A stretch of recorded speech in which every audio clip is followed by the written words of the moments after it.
Hello,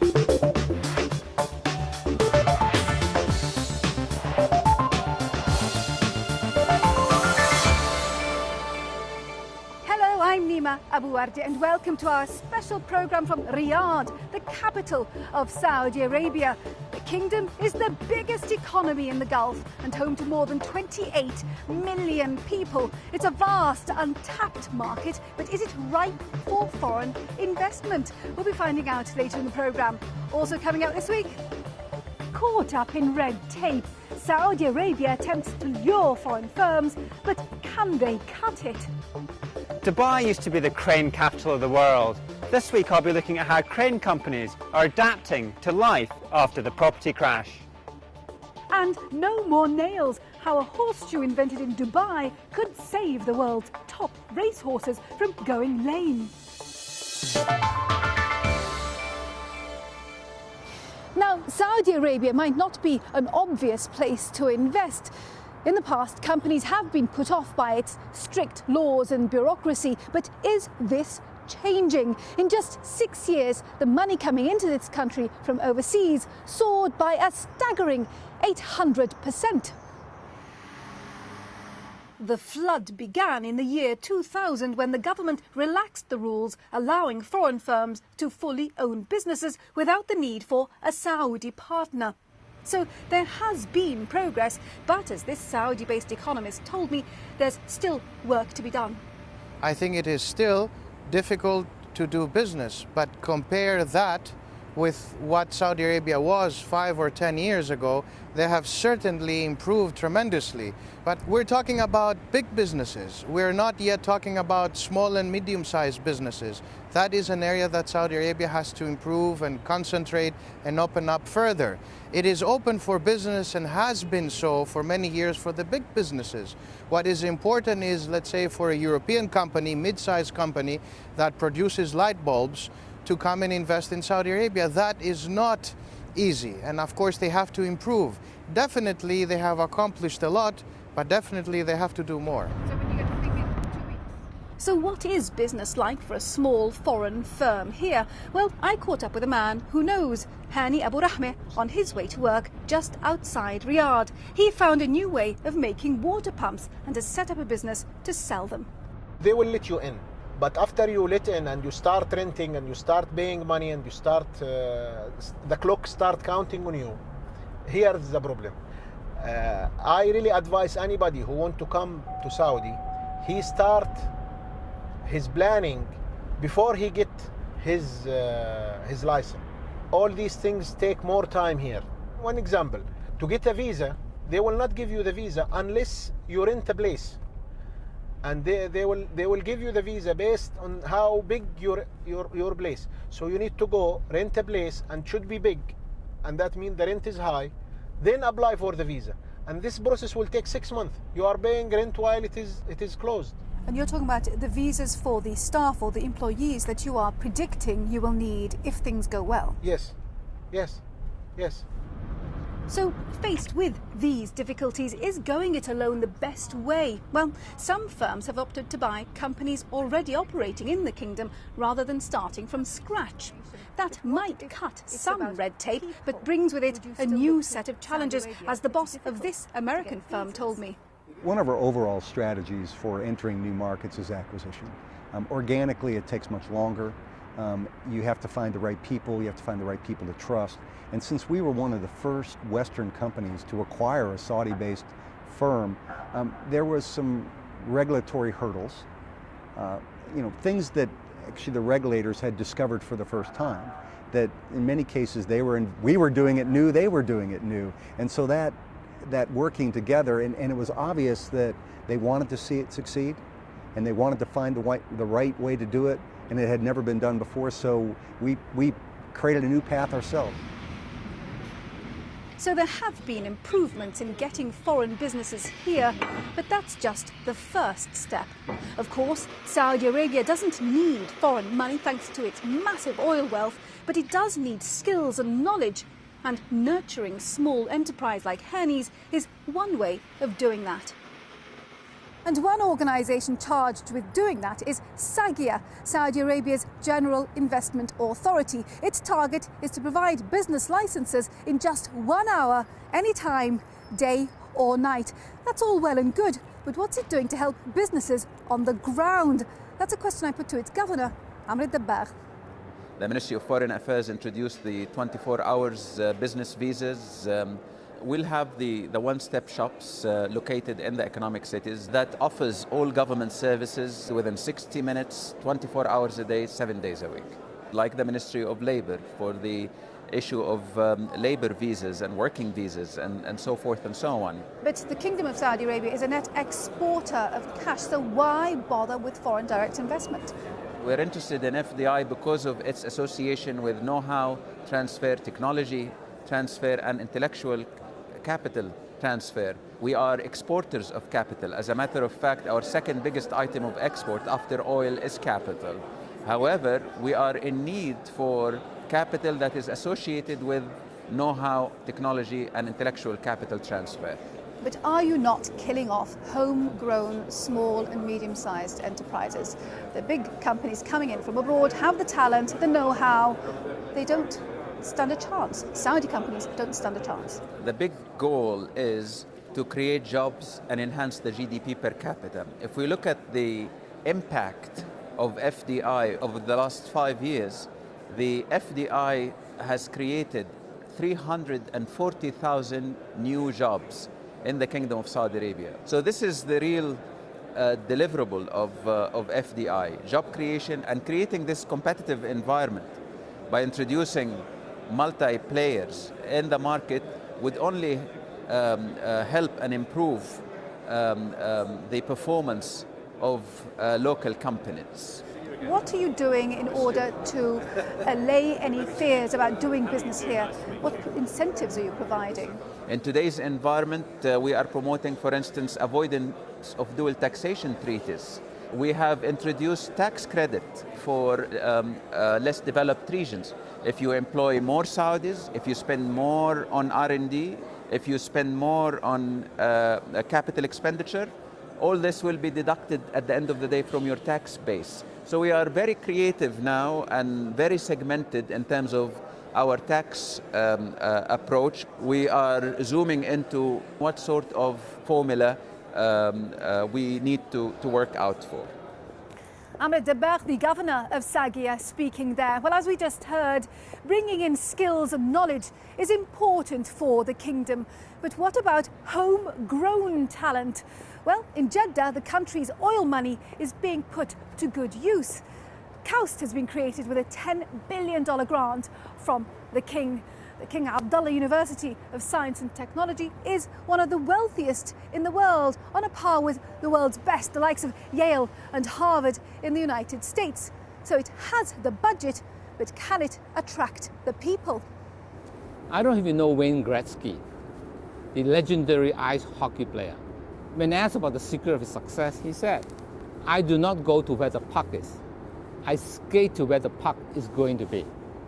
The puck is going to be in Asia, in China, India, as well as in the Middle East, because this country has resources and they have young talents, and this is the place where if network will give them opportunities for them to pursue their careers and to grow professionally and socially. So this is the exciting place. This is where the puck is going to be, and that's why they're here. But you're talking about science, technology, research and development, things that look at track record, people's talents and skills. You don't really have a track record. You might have money, but how do you convince the best that this is the place?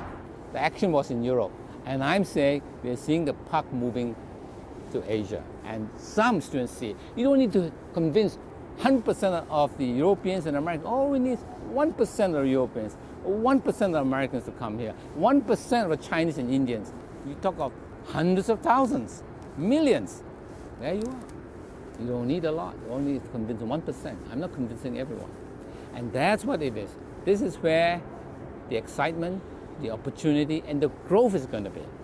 Those who see the future, they are going to reap the benefits. When will you be able to provide the pool of talent for companies that exist in the kingdom to employ your graduates? I think this is a longer time duration. Saudi Arabia is an exporter of oil and to some extent minerals, but that oil revenue can be the basis for building the soft infrastructure like CAUS and other institutions to develop, to grow talents, homegrown talents. And in time, I believe Saudi Arabia will export science and technology, and the talents from the homegrown talents from Saudi Arabia will be working in other parts of the world. But this is a long timeline. Certainly, I believe this is the aspiration of the government and the people of Saudi Arabia. Professor Chu Fengxi, the president of KAUST, speaking to me earlier. Time for a short break. When we come back, no more nails. How a horseshoe invented in Dubai could save the world's top racehorses from going lame.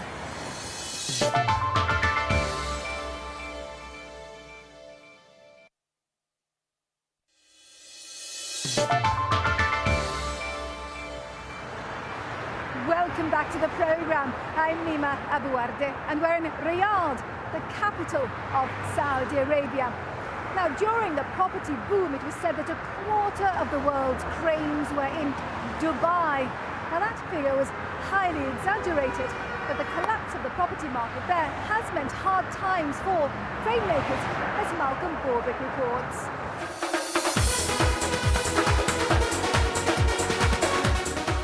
At the height of Dubai's construction boom, Dubai's army of cranes was working around the clock on projects like this five-star hotel, Atlantis. Manufacturers and dealers were struggling to meet contractors' insatiable appetite for cranes. Today, it's a different story. Although there are signs of life on Dubai's skyline, the number of tower cranes in operation since the boom has fallen by at least 50%. This is Business Bay, which is one of the busiest construction sites in Dubai. There are hundreds of cranes here. But construction workers tell me that many of the cranes behind me have been lying idle for nearly a year. The slowdown in demand has hit sales for crane exporters to the United Arab Emirates. For us, Dubai was the part of the Middle East where we were putting all our focus for our tower cranes. And I would say almost overnight, sometime in December 2008, we really saw a very sudden drop in demand, a very sudden stop in the number of cranes that we were supplying to our distributors to put on job sites. And basically we've gone from a relatively high level of demand to almost nothing in the case of Dubai. Now, many of the cranes used to build Dubai's skyscrapers lie unused. Millions of dollars of equipment and thousands of tons of steel rusting in the desert sun. There are thousands of cranes sitting in yards like this around the United Arab Emirates, and dealers have told the BBC that up to 3/4 of their stock is currently not in use. So the big challenge for them is getting these cranes back on construction sites around the Middle East. In the meantime, they are faced not just with the cost of storage, but also with maintaining their cranes. And the competition between companies to get their cranes back in action has pushed down prices dramatically. We've got here mostly tower cranes that are Commodore Italian made. Maher Owner is sales manager of Al Rana Equipment and Machines. It's quite a challenge to find a balance. We need to rent them out, but at the same time we can't rent them out when we can't even make the cost. And this is we go back to the same problem I was explaining earlier, where some of the suppliers and the market forces have forced a lot of suppliers to rent them out at a very low rate. It's not even competitive anymore. It's very low, to the point where it's almost non-profitable. So how much would you say the crane market here in Dubai has fallen over the last couple of years? A good 75%. That's the best estimate I can give you. A good 75%. Which is why many crane companies are coming here. This crane operator has the best view, and at 325 meters operates the highest crane in Abu Dhabi. There are 11 cranes on this site, building offices and apartments and a 5-star hotel. Abu Dhabi is also spending more on infrastructure projects like this, which is good for business. But the market here is limited, and many dealers are looking even further afield. The market in Saudi Arabia was very quiet for the last 5 years, And today, the business model of Dubai is moving to that area again. You need everything in Saudi Arabia, like education. You need university, hospitals. When you build university, you need a massive number of cranes. And this is why in Princess Noura Women University, you will find like 250 cranes. And we are putting our more than 150 cranes from our fleet on that project. So while crane dealers and manufacturers may have seen the sun set on the Dubai property market, they're hoping for a new dawn in Saudi Arabia. Malcolm Borthwick reporting from Dubai there. Right, let's see what other business stories are in the news this week. The United Arab Emirates has made progress on workers' rights, according to Human Rights Watch. Improvements include compulsory housing standards and an electronic payment system for workers' salaries. But the US-based organisation says there's still a lot of work to do to improve working conditions and stop companies withholding their employees' passports. ExxonMobil and Shell have finalised a major deal to develop Iraq's second biggest oil field. It's estimated that the West Qurna oil field has reserves of around 8.7 billion barrels. Iraq has the world's third largest proven oil reserves behind Saudi Arabia and Iran. The Dubai-based ports operator DP World reported an 8% drop in cargo volume last year compared to 2008. Traffic through its ports in Australia and the Americas were hit the hardest. DP World is part of the government-backed Dubai World, which is currently restructuring $22 billion of debt.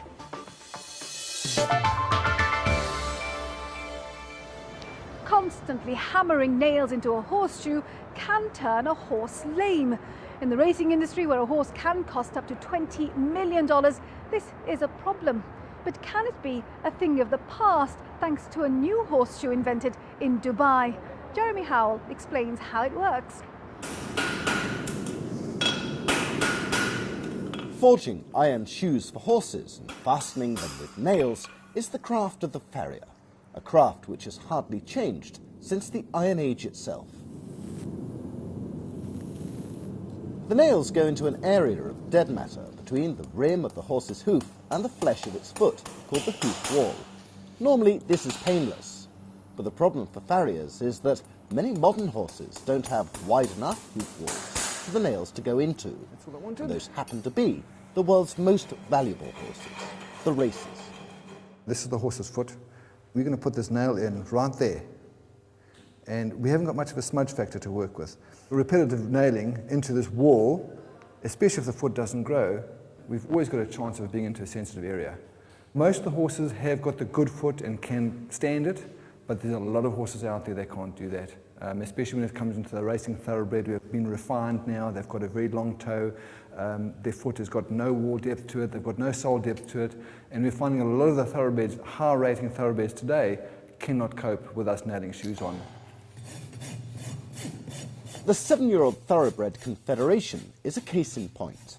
A promising racer, which Zabeel Stables paid $250,000 to buy, he developed foot problems so severe that he could no longer stand to eat his food, let alone run.